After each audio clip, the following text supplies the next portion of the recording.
Box office వద్ద Rajinikanth magic చేస్తే ఎలా ఉంటుందో 3 ఏళ్ల క్రితం జైలర్ సినిమా నిరూపించింది. నెల్సన్ దిలీప్ కుమార్ దర్శకత్వంలో వచ్చిన ఆ చిత్రం అప్పట్లో ఒక సంచలనం.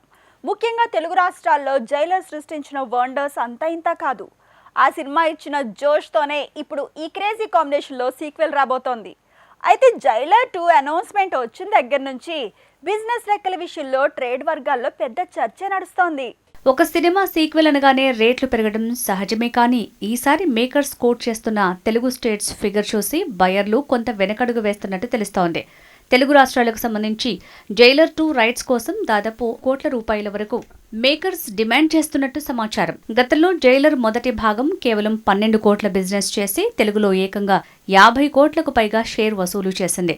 ఆ లెక్కన చూస్తే 60 కోట్లు పెద్ద విషయం కాదనిపించొచ్చు. కానీ జైలర్ తర్వాత రజనీకాంత్ నుంచి వచ్చిన లాల్ సలాం, వెట్టయన్, కూలీ వంటి సినిమాలు తెలుగులో బయర్లకు నష్టాలను మిగిల్చాయి. మరోవైపు ఈ సినిమాలో నందమూరి బాలకృష్ణ ఒక కీలక పాత్రలో కనిపిస్తారనే ప్రచారం జోరుగా సాగింది. ఒకవేళ బాలయ్య కన్ఫర్మ్ అయితే తెలుగులో 60 కోట్లు వసూలు చేయటం పెద్ద కష్టమేమీ కాదు. కానీ బాలయ్య ఈ ప్రాజెక్టుకు నో చెప్పినట్టు తెలుస్తోంది. దీంతో బిజినెస్ డీల్స్ మళ్లీ మొదటికొచ్చాయి.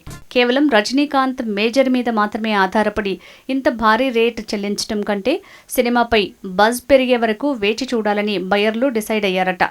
రజనీ నెల్సన్ కాంబో మళ్లీ మ్యాజిక్ రిపీట్ చేస్తుందని ఫ్యాన్స్ నమ్మకంగా ఉన్న వ్యాపారపరంగా మాత్రం లెక్కలు తేలటం లేదు.